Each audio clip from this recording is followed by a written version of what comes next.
Guys, it's your favorite federal informant. Listen, you guys, I am on vacation, but I wanted to pop in and talk about this thing that's going on. I know you guys heard about it. A lot of people have questions. I wanted to come and address it. If you guys don't know, Diddy told the defense and the prosecution that he wants them both to turn in similar cases like Diddy's. Okay, and by similar, it means you got convicted of one or two things of the Mann Act and you had no criminal priors. Now, a lot of the Diddy goons, the Diddy idiots were like, ooh, did he go on a walk? He ain't even been doing jail time.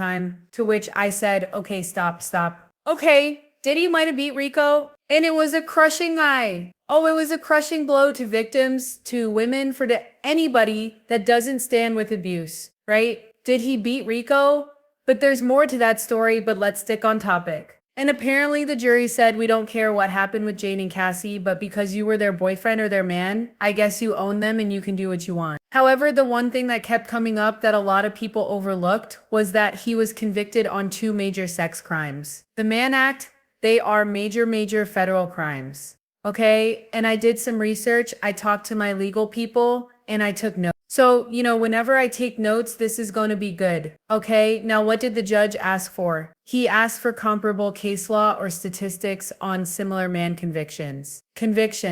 Now, first of all, this request is not unusual, but it is never neutral. It usually signals one or two things. One, that the judge is exploring options to justify a lighter sentence or release, especially if they're asking about parole eligibility, probation, or sentencing ranges. Two, the judge is building a case for why Diddy should not get leniency. By establishing how others were treated in similar cases, they could argue that letting Diddy off lightly would be inconsistent or unjustified. So the big question, all right, I'm actually being texted like Teza. So the big question is what context the judge asks us in. And the thing is, if we look at the Diddy case, this is where things get tricky. The judges already denied bail and called Diddy violent. He read him to filth. The judge was not happy, okay, and said his community ties made him more dangerous, not less. So it's going to be hard for Diddy to rebrand himself. The judge also has letters from multiple victims who explicitly said he's a threat and allegedly wielded violence as a means of control. Diddy has access money and potential leverage over witnesses, and the judges don't like to be made a fool of. And if Diddy walks and does something shady again,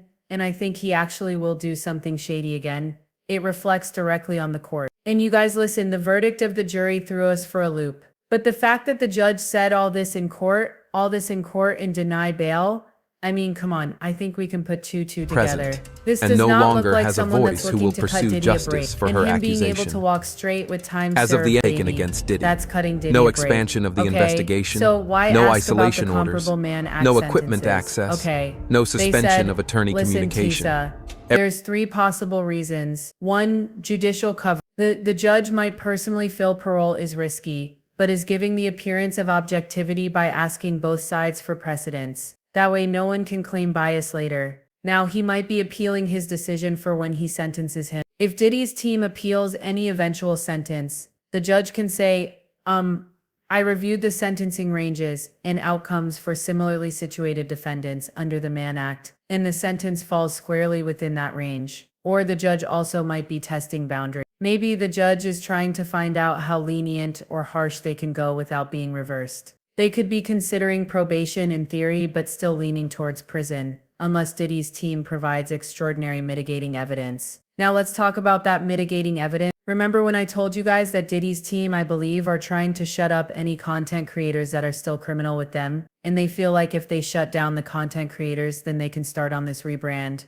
Think about it. You shut us up by July, August, September, and then you got a little bit of October to get this Mother Teresa Hail Mary that they think is going to wipe Diddy's record clean. Unfortunately, a lot of evidence that the jury wasn't shown. A lot of witness statements and affidavit that the jury didn't see. The judge is privy to all that, and all that is going into his decision. Okay, so again, I actually said, but do you really think there is any type of risk of Diddy walking with just parole? I said no, but I had to take it to the people that actually practice law. And they said right now, Tisa, it is super low. And I'm like, okay, but why? Because y'all also said it was super low that he was going to beat the Rico charger. Well, that's not true. They said the Cassie charges were super low. They said one, the Mann Act is a serious federal charge. And even though it's sometimes used strategically in civil or hybrid cases, Judges take it very seriously when paired with violence and pattern behavior. Judge Aaron, when did he was asking for bail, said, not only is he violent, but there is a pattern of violence. Public sentiment, they also will take this in. It's low because public sentiment and visibility are sky high,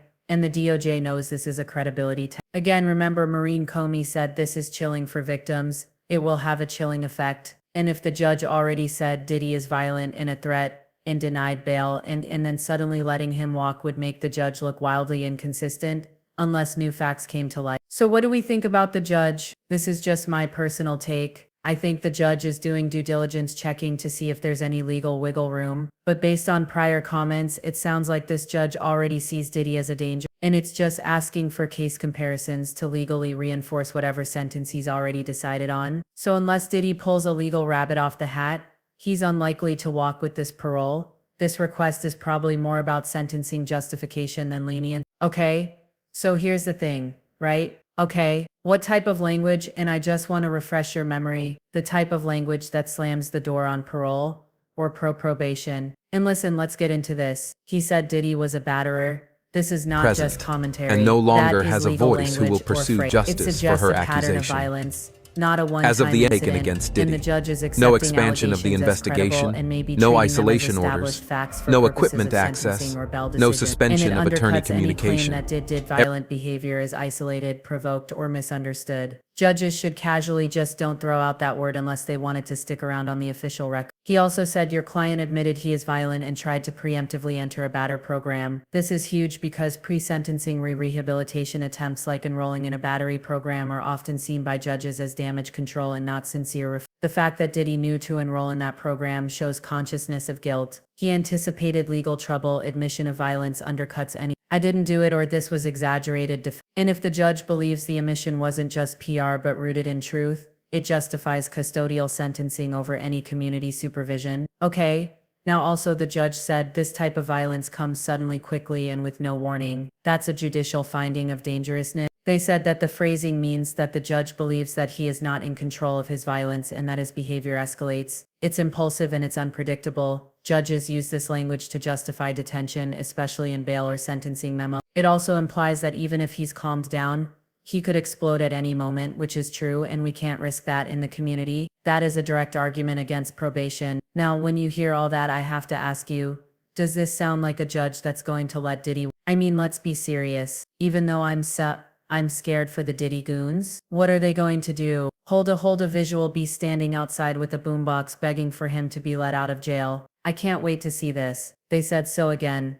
I don't think it does, or actually absolutely not. If anything, a judge is building a sentencing record that says, even if this man has money, power, and influence, he is violent, he is dangerous, and he is incapable of safely existing in the community. He tried to game the system with a batter program. He admitted what he did, and I'm not playing along. Again, these statements make it legally and politically almost impossible for the judge to grant parole without massive backlash or risk if Diddy reoffends or contacts a victim after release. It's on the court. This isn't a judge looking for an excuse to show mercy. It's a judge locking in a narrative of violence, manipulation, and danger. Any future sentencing or probation denial can be backed by this exact language. So unless something drastic changes, probation or parole is extremely unlikely. You're watching a legal system slowly setting the foundation for a multi-year custodial sentence, or at the very least, strictly monitored, okay? As strictly monitored movements. Again, listen, at the end of the day, I don't know. It is what it is. We are expecting that Diddy will actually do some jail time. I don't think that the judge is actually going to take the time and go through all this and make all these notes just to let him out on the public. Now, will Diddy really offend?